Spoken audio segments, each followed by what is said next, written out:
Hi, it's Mr. Benson here. I just wanted to take the opportunity to go through one of the questions from the text, which is a really good example of a tension question. It's 5.4 question 10, and it's not an easy one to do initially, but once you've done a couple of these, you get the idea.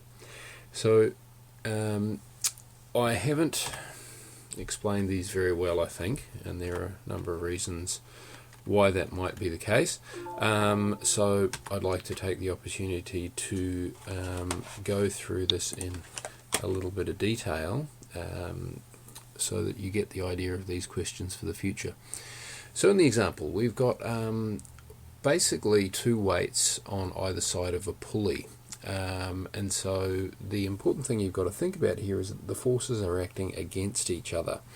Now, what that might mean, just to go on a bit of a tangent here, or well, if you were to think about it, it makes sense that if the weights on either side were the same, so say we had 50 kilo, or I should say the masses, if the masses were the same on either side, it would make sense that the forces on either side are going to be balanced, and so the net force on the system would be zero, so neither is going to move.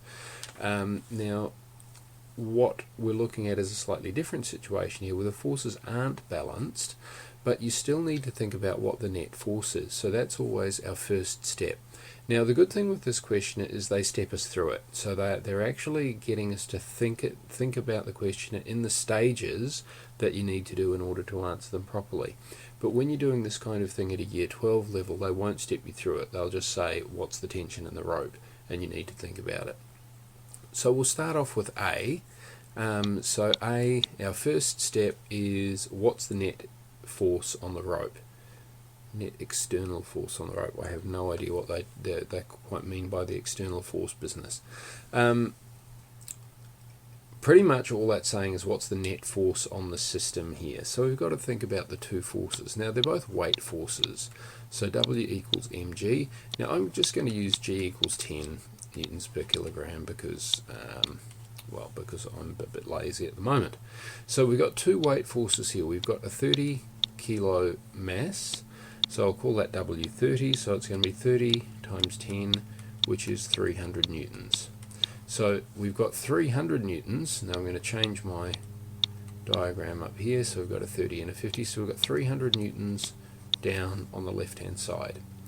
Now our 50 kilo mass, the person, their weight is going to be 50 by 10, which is 500 newtons. Now the net force on the system is just going to be the difference between these two, because if you think about it, okay, so they're going down over a pulley, but it's really no different to if we had one force vector like that and one force vector like that. So we've got 300 and 500 like so. So you know, in that situation it's pretty obvious that our net force is just going to be 500 minus 300, which is 200 newtons. Okay, so we've answered A, and this is the first step that we need to take to answer these questions properly. So the next question, B, is what is the acceleration that the system will move in? Now, they're being nice to us again in this question when they're using this word, the system here, because the system is everything. It is the weight and it is the guy as well. So they're saying, what will these accelerate at together? The other thing to think about though, and again, when you start to get into the year 12 versions of these questions, they might just say, what is the acceleration of the man? But they're connected, so they must accelerate at the same rate. I mean, unless the rope breaks or something like that, the bag and the or the weight, the sandbag and the man are always going to accelerate at the same rate. So what we've got to think about then is, well, we know the net force is 200 newtons. We've got to think about the mass of the system that is moving. Now, we know that both objects are moving, so the total mass must be 50 plus 30, which is 80 kilograms. Now we're interested in the acceleration, And there's only one equation which helps us in this situation. A equals F over m, so it's 200 over 80, and we get an acceleration of 2.5 meters per second squared, which is a lot slower than if the guy just fell off the ladder. Okay, so then we get to the last part of the question. What is the tension in the rope? Now, tension's a tricky idea. It often is takes a little while to get your head around it, but what I think helps to think about is, what is the rope doing? So there's two things that the rope is doing. One way to think about it is that the rope is providing an upwards force on the sandbag. The other thing that you could say that the rope is doing is the rope is retarding the fall of the man, so he is falling less slowly because of the rope. So we can think about either of those things. What usually is easier is to think about the lighter object. So this one's going upwards, so we can think about the forces that are on this object here. So the tension then is going to be the force that's acting on the bag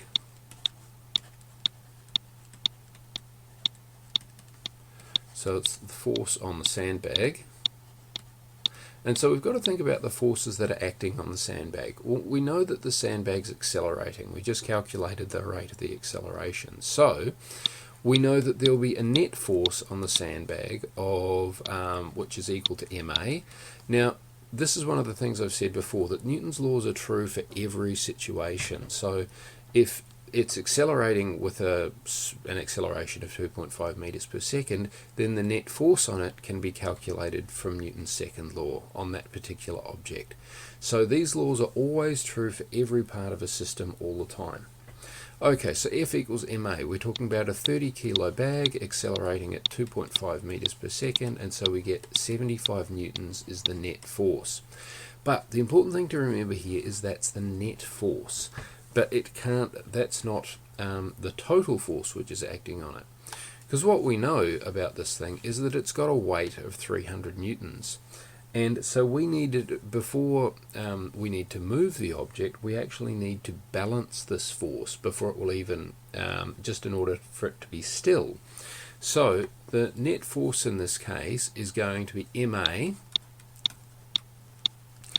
the total force, my bad. The total force is going to be the net force plus the weight force, or you could say ma plus mg if you wanted to think about it that way. So if we want to think about the weight, well, we know that the weight is 300 newtons from our previous calculations, so the total force on the sandbag is 375 newtons. So when I go back to my diagram here, well, the rope is pulling up on the sandbag with a force of 375 newtons in order for it to be accelerating upwards at 2.5 meters per second squared. So that must be the tension on the rope, which is our answer to C. If we're not completely convinced about that, we can actually also think about what's going on the other side. So you don't need to worry about this at this point because we've actually answered our question, but I think it's good to actually look at it a little bit further and just make sure that we are happy with that answer. So if we've got 375 newtons of tension pulling up on the sandbag on this side, well, tension operates in both directions. So if it's pulling up with 375 newtons there, it must also be pulling up with 375 newtons at the other end of the rope.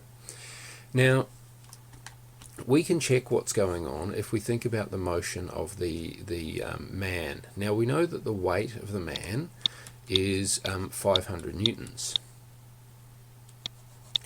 And we know that we've got, so the net force on the man is going to be the weight minus the tension, because they're pulling in opposite directions. So in this case we've got the weight vector 500 newtons going down, and we've got the tension vector of 375 newtons going up. So the net force will be the difference between the two. So 500 minus 375 is 125 newtons net force on the man. So then if I want to just double check the acceleration on the man, on the 50 kilo mass, well, A equals F over M, which is 125 over 50, which is 2.5 meters per second squared. So this is just confirming the original acceleration that we had from our first calculation. And so you can see that it makes sense that you've got 375 newtons of tension, so effectively acting upwards on either side of the rope. I hope that helps. These are pretty complicated questions, the tension questions. Personally, I find them a little bit weird, and so I would completely understand if you did as well. If you get stuck with these, please email me or speak to me at school. Thanks.